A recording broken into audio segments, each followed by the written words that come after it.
Welcome.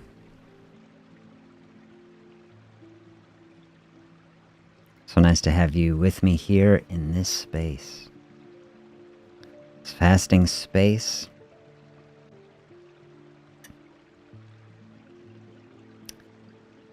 Today I invite you to do a little dreaming with me. We're going to talk about two types of dreams. Big, awake dreams of vision and aspirational vision that we have. Going to sink into a reflective, thoughtful space. Here I brought us this footage of this peaceful little waterfall. Try to center ourselves, ground ourselves in this space. Listen to the sound of the water. Listen to the sound of the music. It's dissolving away any stress, helping us to focus in on health. Centering ourselves on things of true meaning in our life. Help us to identify the purpose, the path, both for this day, especially for this day, and then opening up our mind to the dream. What is the possibility? What can be in the year to come and beyond? That's the waking intention, the weight loss dream, the health dream. And then the deeper level, like let's touch on sleep, the profound, positive health space of sleep that connects us to an actual dream. Dream, when you start to think about it, one of the most incredible things, actually, there's something we take for granted. The ability, the experience to dream.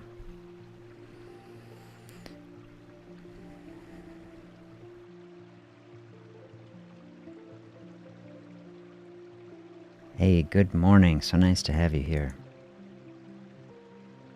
Hope you are well today. Welcome to this space. Do you have a dream, a health vision? Is it a weight loss goal? Feel free to share, especially if it is helpful for you. Have you written it down yourself? Part of the thing, sharing it, writing it down. Have you written out the vision? I'm going to lead us in just a little bit through a little mini exercise that you could do yourself. So we're trying to lean into a dream when we think, okay, what even is it? The suggestion I'm going to make today when we're talking about an actual dream or a sleep, we're getting deep into a subconscious. Part of what it is, do you agree, is a problem-solving space. Have you ever had it where it's like you're working on something, you're trying to figure it out, it's like,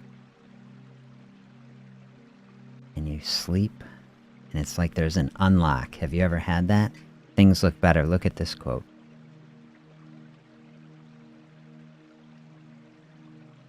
Sleep on it. Things will look better in the morning. Nobody I can attribute that to, right? That's just common knowledge, common wisdom. Why is that, though? Because if we're getting good sleep, and we talk about the priority of it, how do we fill our life with every practice that helps our sleep to be the highest quality so that we can get a dream, so that our brain can be working, solving problems for us? Have a good sleep hygiene.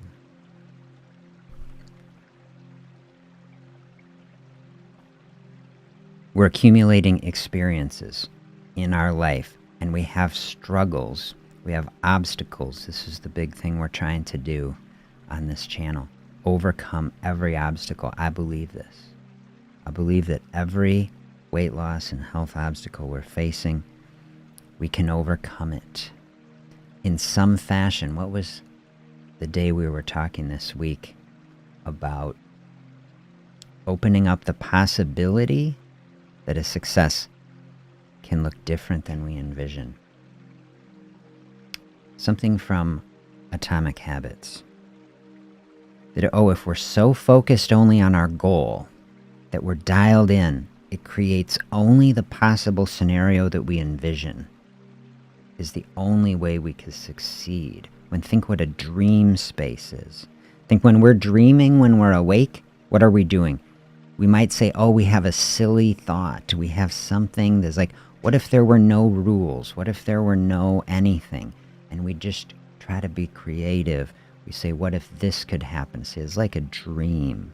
It doesn't even have to be real, right? And then think what an actual dream is. Be totally strange.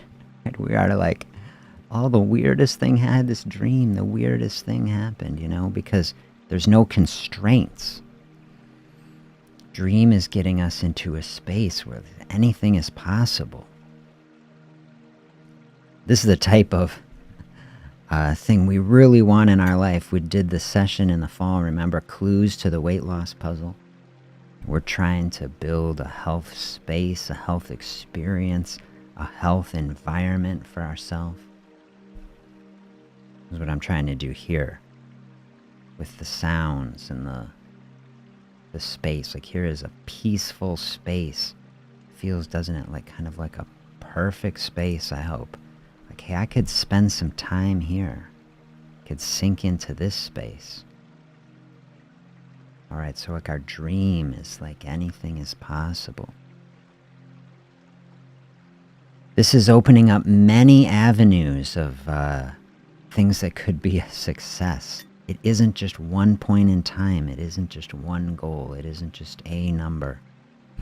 Remember, it's a way of being. That's what we're trying to develop.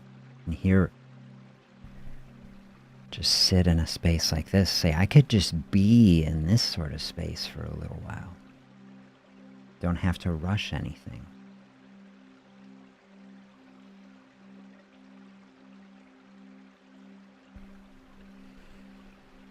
Clear the mind, clear the thoughts, open the space from everything that is getting jammed in, right? All the culture, all the everything, all the stress, every bad thing that is happening everywhere on the planet now. People trying to convince us on the news that if you're not aware of all these things, you're not being responsible. Keep consuming my product. Do you see how fasting is giving us a way to push back, a model for so many areas of our life? Because it's all the same. Everything matters. Everything is connected. Fasting space giving us an opportunity, a calling to say, hey, I'm going to carve out some space in my diet from food so we can open up some space in the body. Use the energy that is already within me. That's why it is such an empowering practice, realizing the power that's in the body. Giving us a pattern for the mental space. It's where we're at right now, dialing in. Maybe both together. If we're grabbing a coffee, we're in a fasting space. We're very thoughtfully trying to open up a mental space to here to say, hey, if we clear out some of the stress, some of the burdens that we're carrying, what can come into that mental space? Maybe a dream. Maybe something bigger. And maybe this dream is like a problem-solving dream. Because what we saw over the fall in that book, Thinking Fast and Slow, multiple operations are running in the brain. We have our conscious layer, but we have this deeper subconscious layer that's always working. It's always trying to make associations, give us solutions to problems. Sometimes that is good. Most of the times that is good. Sometimes that is bad because that can help us reinforce habits that we don't want.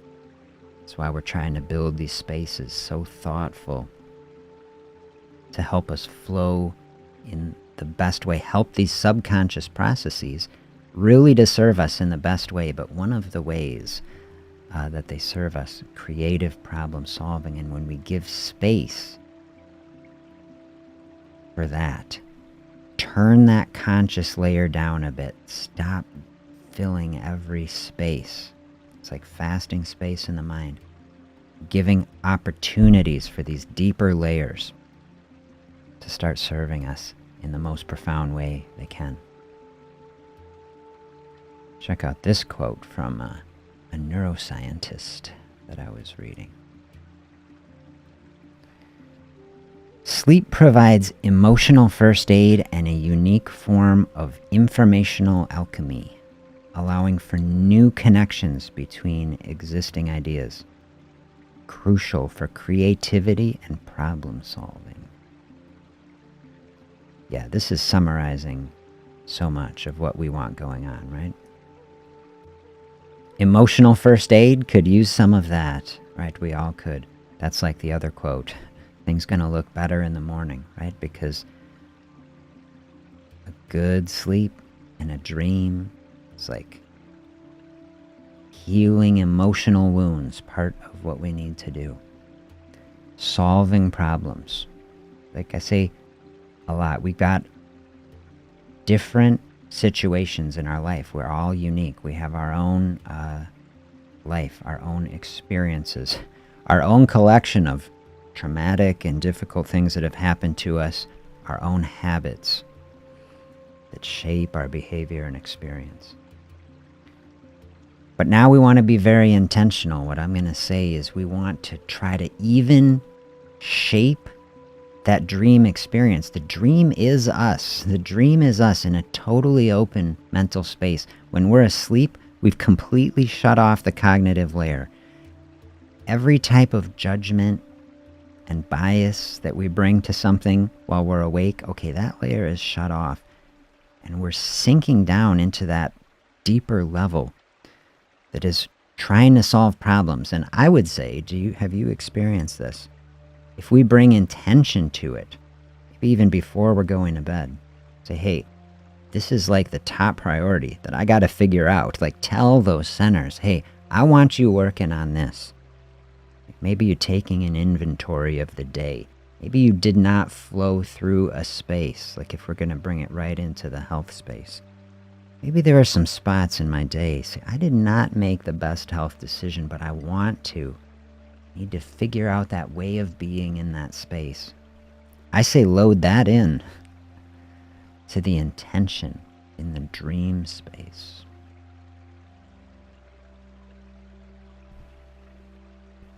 Check out this powerful quote from a dream researcher, Dieter Barrett.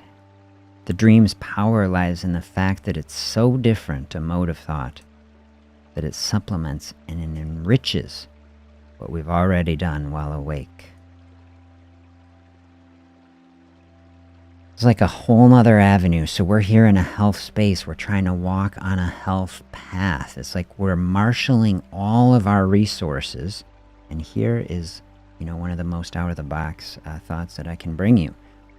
We spend all our time. How much time do we spend thinking? Shaping our day, shaping our actions, shaping everything we're consciously aware of.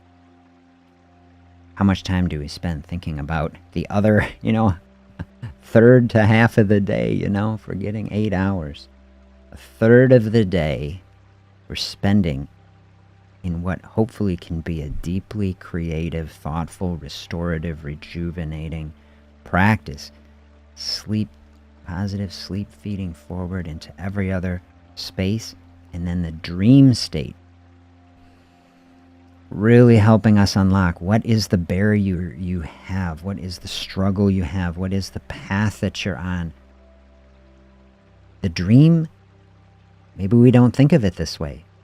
It's trying to help you walk that path. When you really dial in on the dream, can you see in it? We don't analyze dreams a lot, I think, in our society. But you can analyze a dream. If you say, this is what I'm really trying to move forward, can you remember a dream? Here we'll go through the practice of how you might do it. Is it your brain? Is it trying to give you a message? It's like, hey, I've been working on this problem for you. Like, it's us. I'm trying to solve this problem for myself. That's what the brain is saying. Hey, this is the best that we can come up with right now. Some creative solution.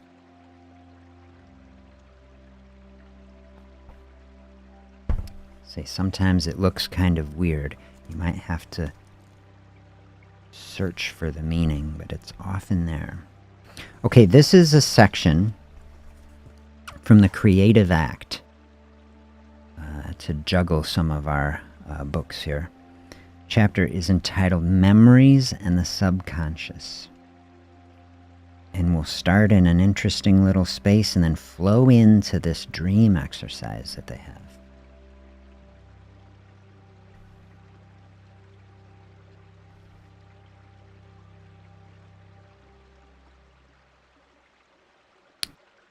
When presented with new instrumental tracks for the first time, some vocalists record the first sounds out of their mouth with no thought or preparation.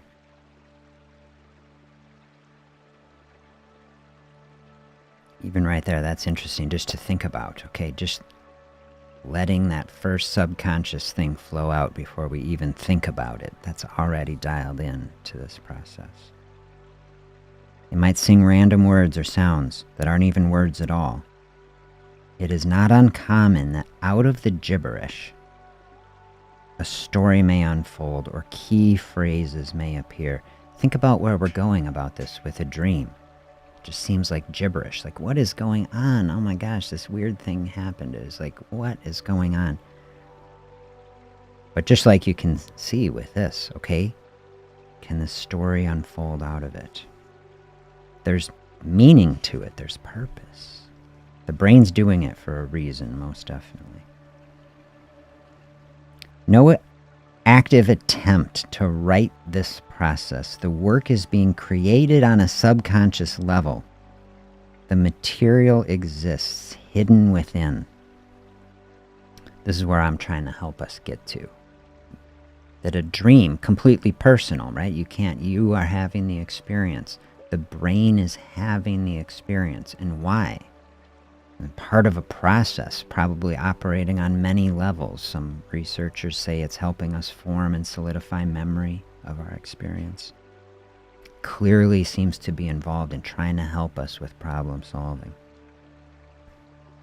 There are practices that can assist in accessing this deeper well inside yourself, which I say is in fact yourself.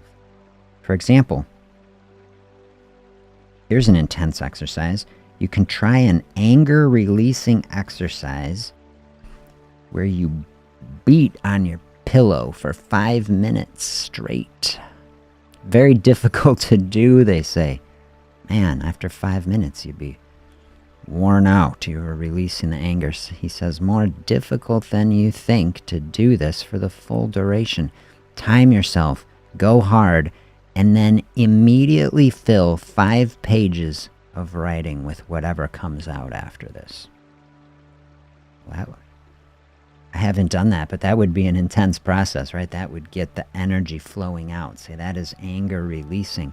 And then the subconscious, where presumably, at least in some part,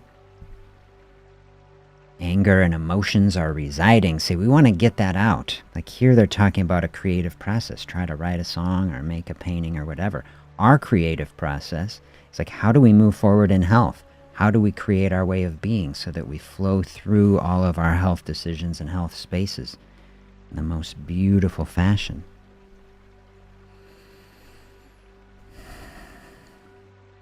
The objective, he says, is not to think about it.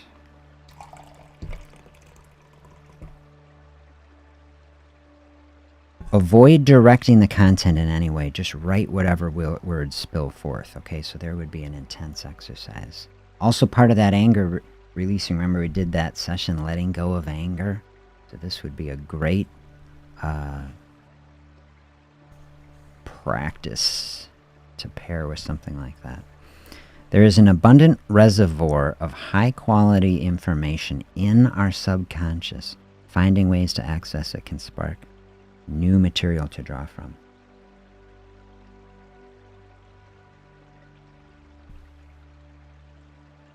the psyche has admittance to a universal wisdom deeper than what we can come up with in our conscious mind. It provides a far less limited view, an oceanic source. Do you believe that? Have you seen that in your life? Have you experienced that as true? That if you have a dream, that's sometimes an answer, a solution comes. Like, where did that come from? See, the subconscious having access, whether that's just in our brain, because of how it works, that in that state it can connect.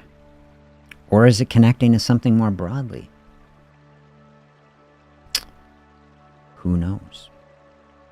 We don't know, he says, how it works. We don't know why it works. Yet many artists tap into something beyond themselves, or at least they feel that they are, however it works, without recognizing how the process is in play, purely through accessing the subconscious.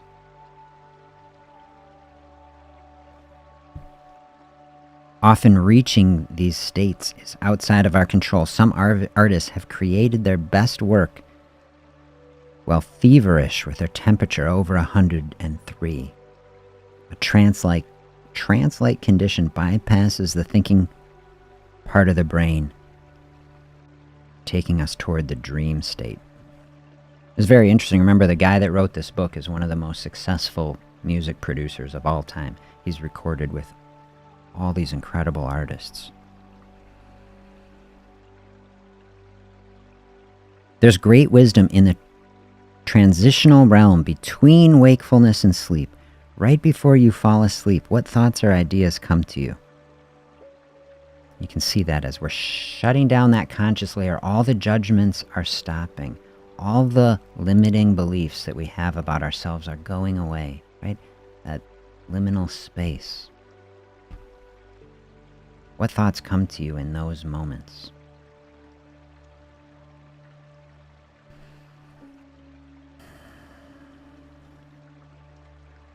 How do you feel when you wake from a dream? In the wisdom tradition of Tibet, among others, states that a dream state is just as real or just as unreal as the waking state. Keeping a dream journal can be of use. Place a pen and paper next to the bed. And I love this. Much better to have a pen and paper than a digital device, right? If we're trying to have the best sleep state, right, we want to be limiting the blue light. We can talk about this as much as you want. So the blue light, the most stimulating, hits the center in the brain, called the suprachiasmatic nucleus, produces serotonin. When that light is hitting it, serotonin producing alertfulness, wakefulness. Okay? As the blue light, especially light of all kinds, is going down, SCN, suprachiasmatic nucleus, shifts over to making melatonin. Melatonin, you're familiar, sleep hormone, helps us to sleep, made in the brain, by the brain, in the absence of light. So if we're trying to do a dream exercise, stick with the pen and paper so that you're not blasting the brain, disrupting these very delicate natural cycles that can lead us into a dream state. Pen and paper next to the bed.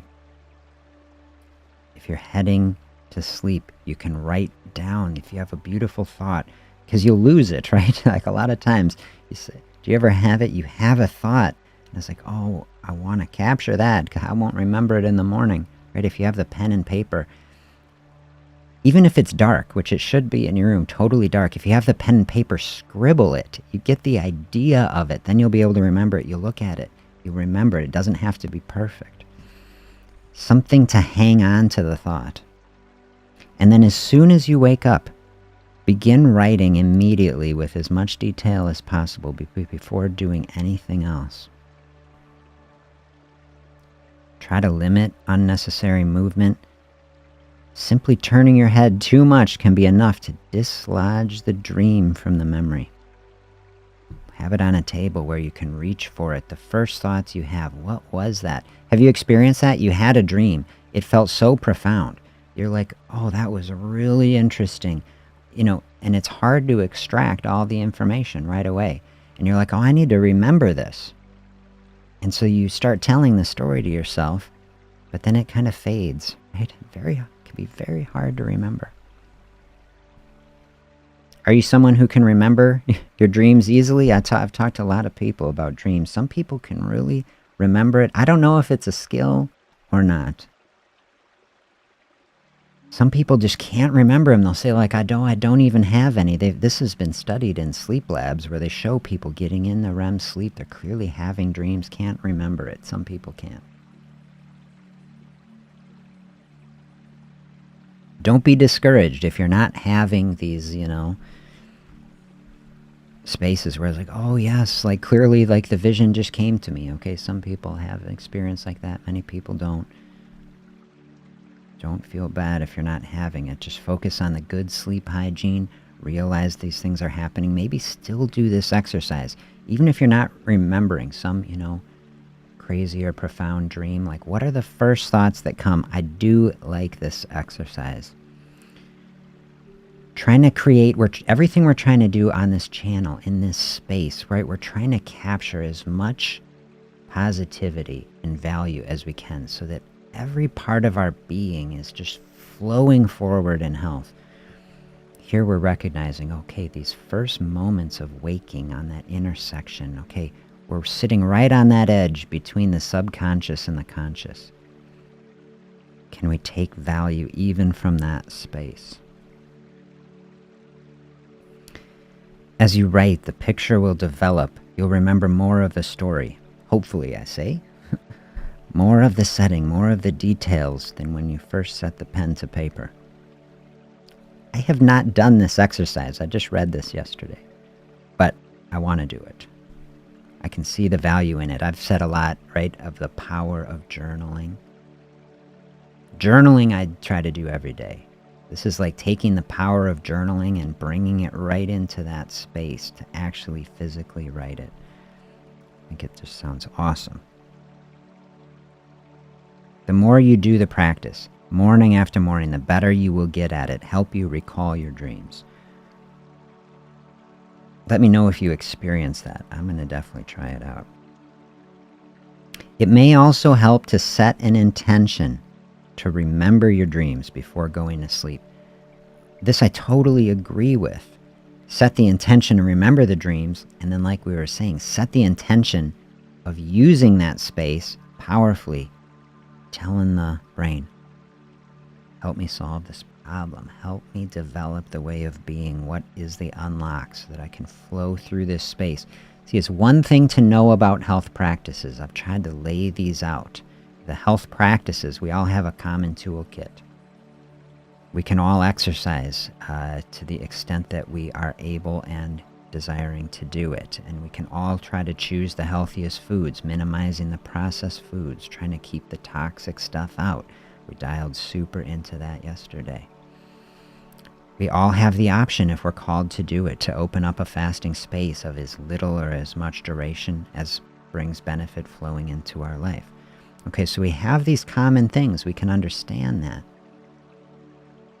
We have the emotional tools that we talk about, therapy and all this sort of things, journaling and meditation, creating space. These are the tools that we all have, and so it's fairly simple, right? We can take a few moments and we can talk out the tools. But how do we implement them?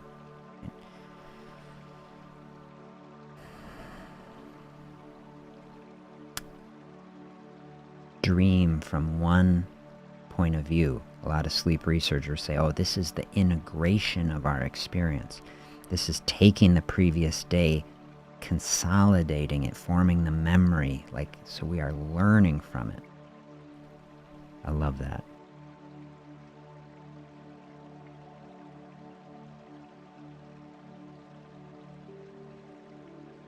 Memories can also be thought of as dreamlike. They're generally a more romantic story than a faithful document of a life event. There's good content that can be found in these dreamy recollections that we have of past experiences.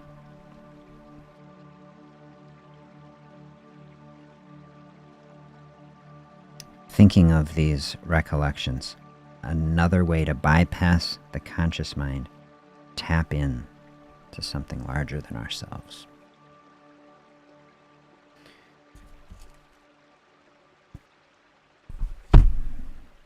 What do you think of that process? Are you going to try it out? Have you had an experience like that where you have found benefit in that space where it's like, yeah, this did help me solve a problem. This is helping me live more in alignment with the process that I am moving toward. I've definitely experienced it. Talked a lot on the channel, bringing awareness to things. Fasting, giving us one model in one domain of our life, bringing awareness to things. Can bring awareness to hunger, can bring awareness to our relationship with food, can bring awareness to the way that we're using food as a coping mechanism to deal with deeper emotional things in our life. These deep emotional things. That's like the stuff of dreams, right? Do you ever have it? You have emotional experiences. You might have dreams or reflecting, right? In life, you can see, oh, it's helping me process. You have some traumatic thing. It might be a bad dream, you know? It's like, but this is the path of how we work through that. It's like not every dream is some blissful thing where we're just floating through some wonderful thing. Of course, we have nightmares and difficult things.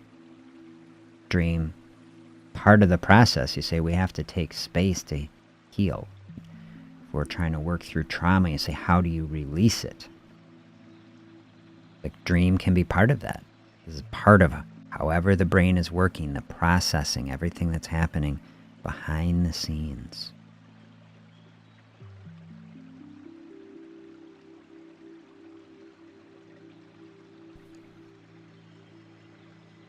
I think dream just as an analogy, what we're seeing, maybe it's just what's really happening. You think of this idea, sinking deep. I like the idea with fasting, sinking into it. Talk about the surface level, that there's just a surface part of fasting, which can be very effective. Maybe all we need is the surface, you know? Think of like the surface. We get out in our sailboat. I love this analogy. We're in the sailboat. The breeze, the gentle breeze just flowing across the lake. We float across the lake, not so much work to do.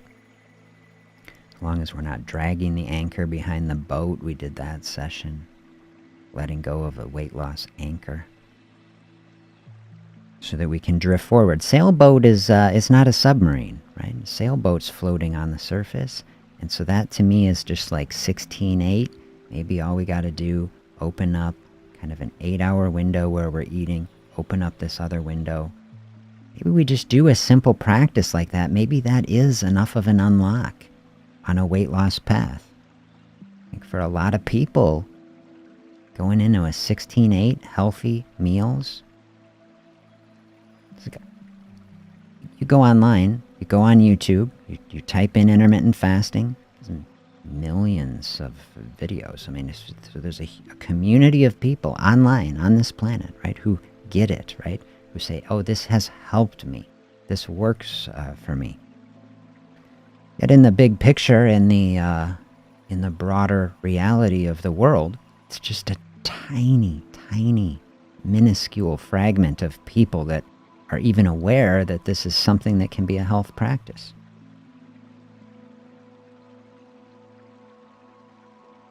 So if somebody is coming in here, they're saying, what is this space? What is fasting space? Just say this could be like a dream. This could be like a weight loss dream. Do you mean that a weight loss process could be as simple as doing nothing? This is what I'm telling you. This could be like a dream come true. That's what I want for people. To say, I don't have to spend tons of money on gym memberships and trainers. You can do it if you want it, but don't feel pressure for it. Getting the gym membership is about being strong, which is something is a highly beneficial thing. But it's a different space than getting extra energy out of the body.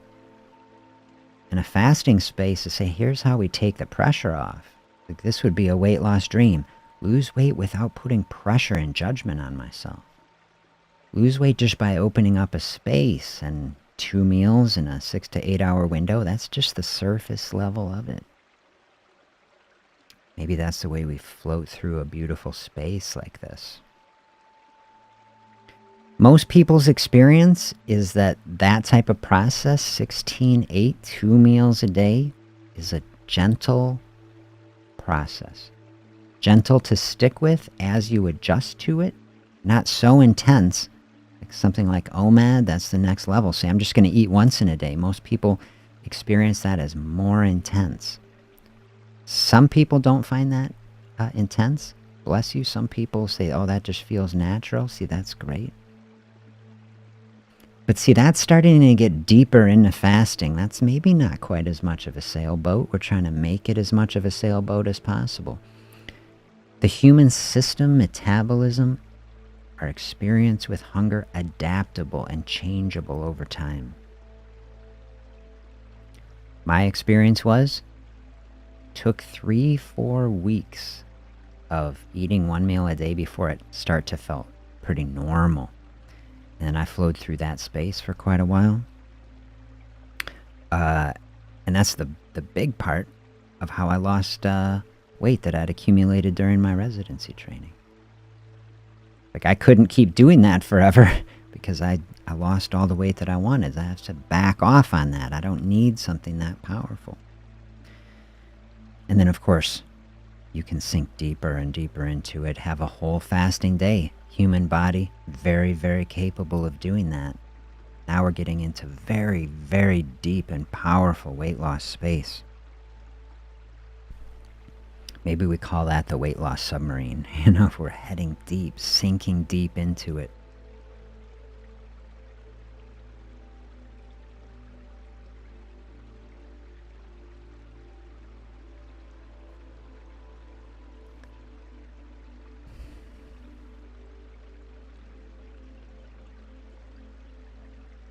Weight loss dream that I have, broadly for people. What I would wish that this channel could be, that this experience could be, that we're able to present these things in such a thoughtful, simple, easy to understand way that it just resonates and that people can see it and say, oh, I could do that, It's like we're in the middle of this culture that is about consumption all the time. Say, oh, I can see it though. I can see that the body is strong. I can see that the body is designed to be able to flow through this space without struggle. I think that I could do that. It's like, why not just try it out? People try it out. People realize all the barriers that have existed aren't real. They exist within this culture that is not healthy. And when we change our mind, when we open up, it's what the dream is helping us to do. When we just unlock the judgment, the habits, the patterns that are not really taking us in a good direction. That, like we are saying, it's only a tiny amount of people that it could open up and grow, that we could have a fasting culture that would facilitate more broadly a health culture. It is about doing every healthy thing. Helps everybody to get more active and stronger. Dials in on the importance of healthy food, and so that we reform and change our health system so that so that people have access to it. As many people as possible.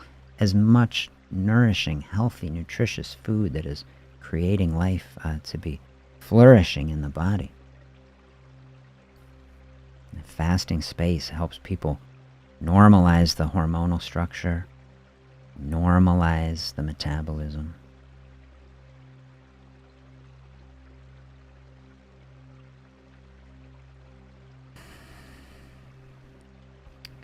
My weight loss dream is to create keto-friendly and positive fasting habits. I love it. Yeah, these are bringing in like just two of the best things. Keto in general is just getting every processed thing out, especially all the processed carbs, especially, Such a powerful thing to pair a keto process with a fasting process. So powerful. So set that as the vision. Thanks for sharing that. Set that as the vision. And then just think of this analogy, the sailboat moving toward it, always being gracious to yourself with it, getting that journal flowing, writing out the experience with it. What has worked? What has not worked? Where are the barriers? Where are the struggles? Maybe taking that journal, reading it before bed. It's like just programming in, okay, this is what we can learn from this day. Helping all that subconscious thinking to be also super learning on it, dialed in. Say, bring that forward into the most powerful practice. See, this is a practice. See, we try again tomorrow. Like that quote, sleep on it and things will be better in the morning. Every day we have an opportunity to practice health. We make the best decisions that we can, recognizing we're human beings, therefore we're not perfect, but perfection is not required. Just learning and growing and developing every day to the best of our ability. When we approach any health practice like that, we're staying far away from any kind of judging ourselves. We're not putting pressure on ourselves. We're using the health practice as a way to flow back out into the rest of life. It's like we got enough stress and pressure with every other thing that we have to do. Shouldn't the health practice, far from like so many times people stressing out about a diet, stressing out about an exercise, stressing out, it's like adding a burden on top of every other thing that we have in life. From my vision, the health process should be where the energy comes from, that's setting the pattern that flows outwards, so that like the health is happening through these practices. We're choosing the healthy foods that are giving us energy and helping us feel good. And we're opening up a fasting space where we're seeing that energy is released. Should be feeling more energy in a process. And I want the health process to be overflowing out of that health space in every other area. That is what I mean by like flourishing and vitality. Like trying to build a mindset and a way of being that is like that. The health processes are the emotional health practices, the coping mechanisms, that the food choices and the intentionality and the movement and all these things flows together so that the difficult relationships, the things that happen to us that we wish they weren't, that we're grounded.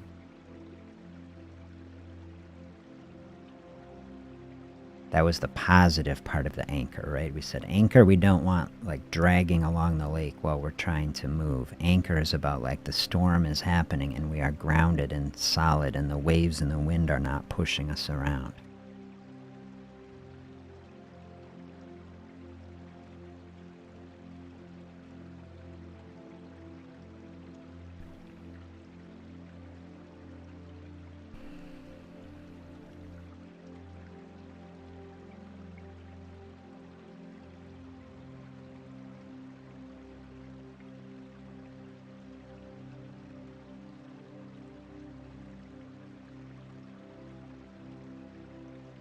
I'm just sitting here looking at this water flowing through this scene, listening to the water flowing. So many incredible analogies of water, and just think of the water flowing. This is, a dream, a vision. Can we be like the water flowing through the stream? Is this like our life? Water is giving us the example. The water's not struggling here, right? This is how we want to be with our obstacles. Water is flowing through here. Goes where the energy is flowing and taking it.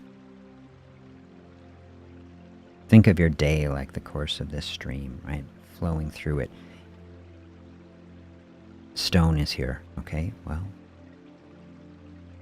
I'm not going to be angry at it. I'm not going to try to smash it. Look what the water does. It just finds the way through. This is what we're doing in our way of being. Right? We're trying to find a way of being in the world. Flowing through a space. How do I be healthy in this scenario? Look at this specific space. The water is flowing. It's like, how do you flow through this landscape with these obstacles? That's like, this is my life. These are the relationships, the experiences, the responsibilities. How do we flow through this in a way where we're making the health choices that are moving us forward without struggling, where we're overcoming the obstacle by flowing around and through it?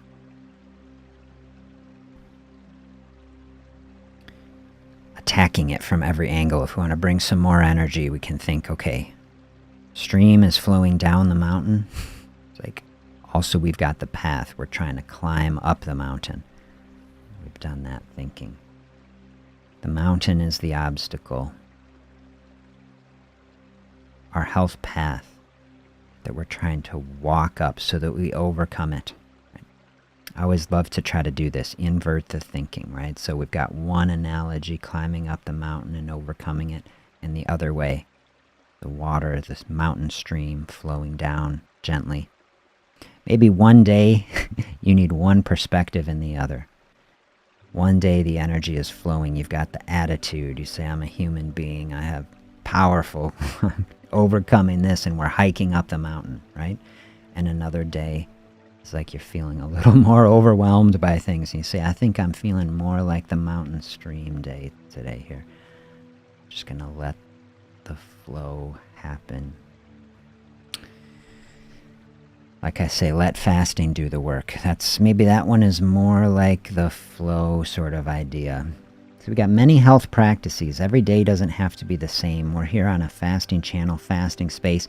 Doesn't mean that fasting has to be the priority of every day. All our health practices, very flexible experiences. Maybe one day the hiking up a mountain path is energizing you to like really lean into some more movement. Say, I'm going to go take another walk. I'm going to literally be walking down my path. You know, that can be very, very good for the body, very healthy. Another day, say, hey, man, I need a serious mental health day. Maybe that's like opening up some fasting space, is taking pressure off the day, less to do, less dishes and everything.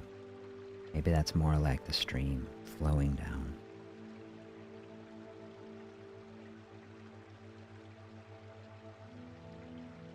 You can just picture that flow back and forth through life. That's like this river winding through the space.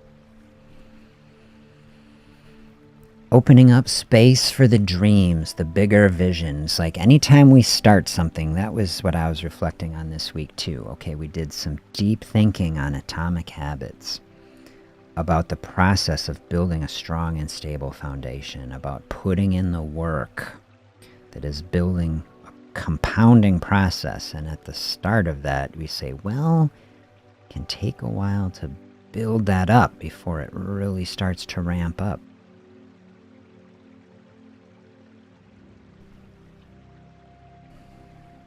So here at the end of this is kind of like the weight loss dream of our week.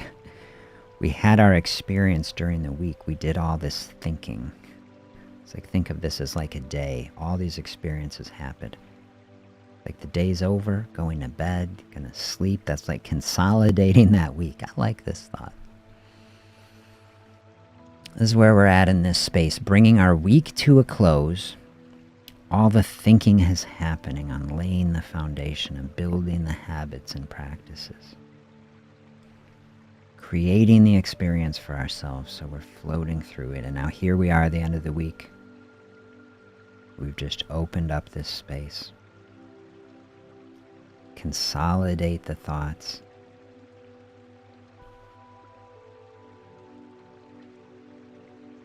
Float into our weekend. Our weekend is going to be, hopefully,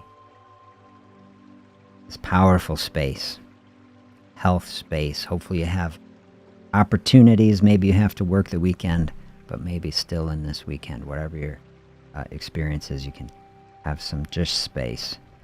Cut off the screens. Cut out every stressful influence.